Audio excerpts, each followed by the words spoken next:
സങ്കീർത്തനം 91.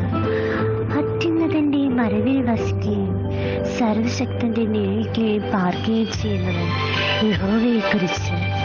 അവൻ എൻ്റെ സങ്കേതവും കോട്ടയും ഞാൻ ആശ്രയിക്കുന്ന എൻ്റെ ദൈവവും എന്ന് പറയുന്നു.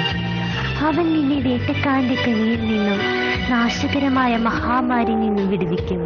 തൻ്റെ തൂവലുകൾ കൊണ്ട് അവൻ നിന്നെ മറയ്ക്കും. അവൻ്റെ ചിറകിൻ കീഴിൽ നീ ശരണം പ്രാപിക്കും.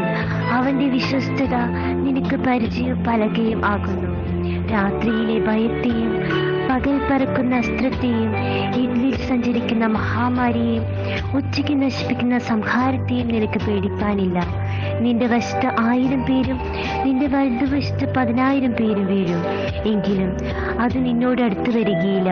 നിന്റെ കണ്ണുകൊണ്ട് തന്നെ നീ നോക്കി ദുഷ്ടന്മാർക്ക് വരുന്ന പ്രതിഫലം കാണും. യഹോവേ, നീ എൻ്റെ സങ്കേതമാകുന്നു. നീ അത്യുന്നതനെ നിന്റെ വാസസ്ഥലമാക്കിയിരിക്കുന്നു. ഒരു അനർത്ഥവും നിനക്ക് ഭവിക്കുകയില്ല, ഒരു ബാധയും നിന്റെ കൂടാരത്തിന് അടുക്കുകയില്ല. നിന്റെ എല്ലാ വഴികളിലും നിന്നെ കാക്കേണ്ടതിന് അവൻ നിന്നെക്കുറിച്ച് തൻ്റെ ദൂതന്മാരോട് കൽപ്പിക്കും. നിന്റെ കാൽ കല്ലിൽ തട്ടിപ്പോകാതിരിക്കേണ്ടതിന് അവൻ നിന്നെ കൈകളിൽ വഹിച്ചു കൊള്ളും. സിംഹത്തെയും അണലിയെയും നീ ചവിട്ടും, ബാലസിംഹത്തെയും പെരുമ്പാമ്പിനെയും നീ മെതിച്ചു കളയും.